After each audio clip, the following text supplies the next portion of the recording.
it's an understatement to say na binago ng patch na to ang laro natin. Sobra. Speaking of which, let's get into that right now.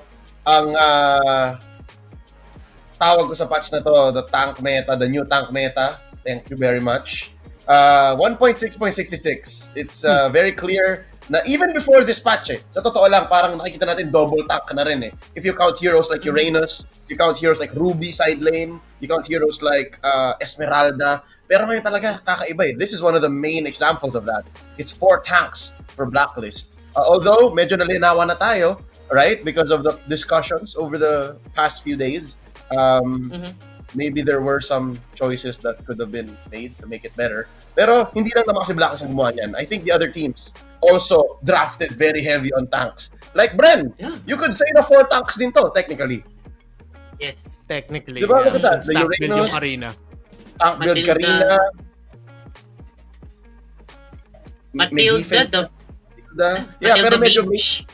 Mage Matilda yan pero may shields pa rin Yeah. yan. Yung Onyx, triple tank. Baksha, Esmeralda, Grok. So, di ba? I think there's one more draft here that we can show. RSG Omega. Yan. Di ba? Ayun. So, I don't know. How do you guys feel about this? I think meron nag-post, humaba daw ba ang game length? Tama ba yun? I will answer that right now. Medyo spoiler to para sa data dive na nire-release ng MPLPH every Wednesday. Kasi yung submission ko ito, I checked the average game time. So average game time natin, by the way, thanks to Trojan Princess for this, 17 minutes 40 seconds yung average game time for the whole season. Week 4 and 5, average game time was actually 18 minutes 40 and 18 minutes 42. Dito ako na sorpresa. Sa week 6, average game time was only 17 minutes 15 seconds. So that was still lower than the season average and lower than the week 4 and 5 average. So week 6 was actually one of the faster weekends that we've had. So, bumibilis? Parang bumilis. Yeah. Well, that was just 1 week. Tignan natin sa week 7. Yeah, actually, yun yung I was about to say na ganun yun nga. For example, itong game na yung draft na niyata natin ngayon, this game ended so quick. Kasi nga, parang nakuha agad nung echo yung momentum nila. So, in this kind of patch, feeling ko nag-aaral pa rin yung mga teams. So, once na magkaroon ka talaga ng mishap or mistake doon sa galawan nyo, pwede talagang mag-snowball yung kabilang side. And of course, these are professionals. Hindi ka talagang little to none dapat yung mistake mo during the game And kapag ganun yung nangyayari, other team will capitalize and yun yung nagiging resulta. I think moving forward doon na medyo tatagal yung laro kapag ka nakuha na nung teams yung groove nila with the tank meta, medyo mag-slow down na yung phase. Yun yung nakikita ko na concept dito Of course, gaya ng sabi ko, they're professionals. Kapag gumawa ka ng mali, talagang they will pound on it at talagang they will pounce on you time and time again kapag ka ganun. Yeah. No. I think the reason why nag-back and forth. Wow, chat just loaded for me. Oh my God, dami na pumasok. Dito pala si Coach V ng TNC.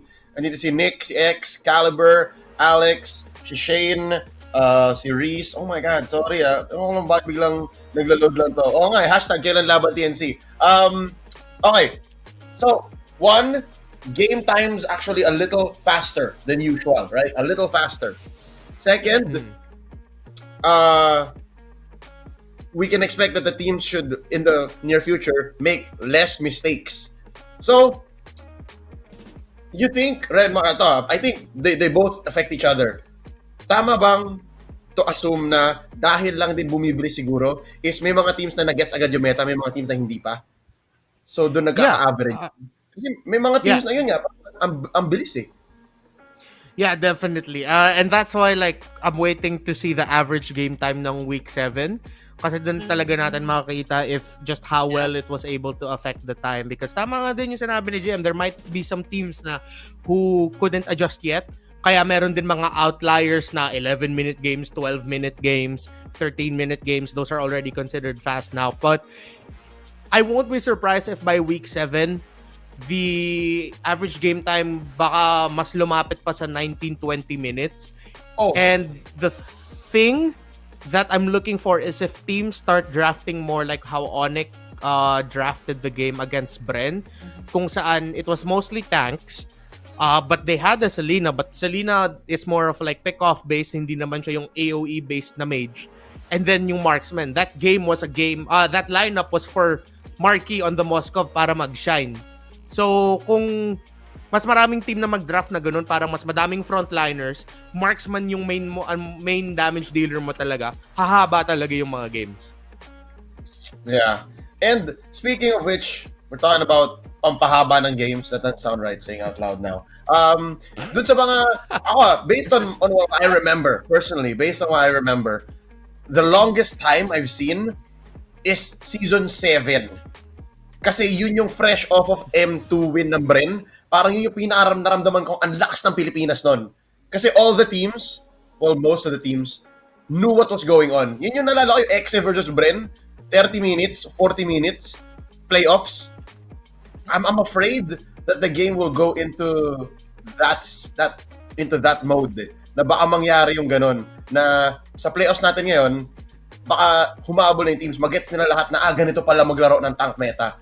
Now, that brings up a question here. Will this eventually make the game boring? Ano bang mas maganda? Burst meta, like madaming mages, madaming marksmen, or ganito yung parang crush gear, para puro tanks, babanggaan lang sila. Puro tanks. I don't know, like that's a good question to ask. Kasi ngayon we're figuring it out eh. 'Di ba ngayon iniisip natin, lahat tayo nag-theory craft pa hanggang ilabas ng teams yung mga alas nila. But like maybe a month in, will this still be good? Well, yan yung sabi nila kay Wise, di ba? Kaya yung others don't like how Wise play because he plays those kind of hero na, yun nga, hindi siya flashy. Like the Carl TZ heroes, like you have Paquito, you have Lancelot. Hindi siya yung mga ganong heroes. And we, actually, most of our, our viewers, especially most of my students, no, kasi naano ko rin sila, yun ang gusto nila. Diba? Lancelot, kapag ka meron, one student of mine told me that kapag ka daw nag-a-assassin, ay kapag core ka, hindi daw pwedeng hindi ka marunong mag-Lancelot. So, ibig sabihin, even the casual viewers, they really want to see those kinds of plays. And kapag gumahaba yung laro, yes, it will make it exciting. But for some, kapag ka early game, yung puro farm, dun medyo nagda-die down yung momentum ng mga tao eh. Yun yung napapansin ko based on what is going on. Especially kapag ka ganun yung siste. Okay, you know what? I love all sorts of fans. Honestly, love ko lahat ng may love sa MPL. Pero hindi ako naniniwala sa dapat marunong ka mag-Lancelot kung magko-core ka. Diba? Kasi sabihin mo yun sa World Champion. Sabihin mo yun kay Wise. And just as magaling naman siya. Yeah, pero hindi siya Lance main. Pero naitawid nila. Diba? I think in their championship series, nag-Barats siya eh. Diba? He won a game off of Barats. Pero, wala, ito selfish lang ako. Truth be told. Gusto ko yung mga tank jungle. Kasi mas lakas mo mag-aulos nga eh. Mas fun eh. Mas madali i-cast. Kasi kapag Ling, Lancelot, Karina, minsan hindi mo masundan eh. Di ba nasa na to? Di ba? Pero pag pack siya yan, babanggiin niya lang eh. Di ba? And honestly, tama nga yung sinabi ng ni JM eh. Kasi nung binalikan ko yung mga replays, tinitingnan ko yung mga comments. Yung mga longer games, there's always a lot of people commenting like, why are they playing so slow? They're all scared. Para amin naman, like of course, for us, we don't see it as scared. For the people who really follow the league, like, or really analyze it, alam mo, hindi yan takot eh. It's caution. It's careful. Kasi isang pick-off lang at that point in the game, magbibigay ka na ng Lord. Makakapush yung kalaban mo. So, sobrang daan-daan lang talaga yung yung laro ng mga pro teams kasi alam nila gaano kamahal yung isang mawala ka ng isang miyembro sa team mo and you're all trying to position for Lord. Good luck trying to get that Lord. So, siguro for the general viewer who doesn't, I know, and again, this is okay. There's nothing wrong with it na meron talagang some MPL viewers who love the flashiness, fast games. That's completely okay. Nothing wrong with that. But for the people who prefer that, it won't be a surprise if they see that, okay, this slower kind of game is boring. Which, again, is Killing me understandable. softly. Oh, Killing Me Softly. Yung parang hindi sila fan ng Killing Me Softly. Alam Yeah. mo So, kung talunin mo na ako ngayon. Huwag mo na paglaruan. Parang ganon. Yeah. Wala eh. Ganun Wala eh. eh. If I choose to play this way, di ba? Just take it. But, okay. So that's one question, right? Another massive question is, again, let's say the teams have figured it out. And I'm not sure kung may aabot pang isa pang major patch. But, good question would be, is this the playoffs metagame that we can expect? Ganito ba? Can we expect maybe more Bakshas in the jungle? Will Barats make a comeback? And this is a question asked via chat, di ba? Are we gonna see more XP lane Kufra? Because to be honest, unahan ko na yun, sagutin ko na yun. I actually like XP lane Kufra. Nakikita ko yung yung potential niya. Kasi out of the XP lane, yes, halata yung rotation mo, pero hindi rin halata kung saan ka magagaling. If you're a roaming Kufra, kailangan isipin ng kalaban, any bush, nandiyan yung Kufra. Pero pag XP lane Kufra ka, minsan, nandyan siya, minsan wala, tapos next thing nakita mo, nagpo-push na pala siya, tapos may items siya, kasi nga mas nakuha niya yung farm. I don't know. So that's my take on XP Kufra. It's not totally bad. Hindi sa Can I just say, pero I kind of like it. Yes, you're saying. I find so funny that you're saying this kasi alam ko, the other day nag-rank games tayo, nag-Esmeralda ka, kalaban mo sa lane, XP lane Kufra, dinurog mo yung XP lane Kufra eh. Parang Yes. masyado parang sinasabi mo, anong XP lane Kufra yan? Wala ka sa SP ko. But we lost that game. We lost that game. O nga pala, natalo tayo sa laro na yun. Kasi nga may farm yung Kufra. And that's a farm Kufra na binubugbog ko as Esmeralda. So yun yung bawi niya. Kasi pag yung Kufra nabugbog mo from Rome, wala nang gagawin yan. Pero pag nabugbog siya from XP, may chance siyang bumawi. So yun lang. Hindi sa dinedeny ko yung storya mo ha.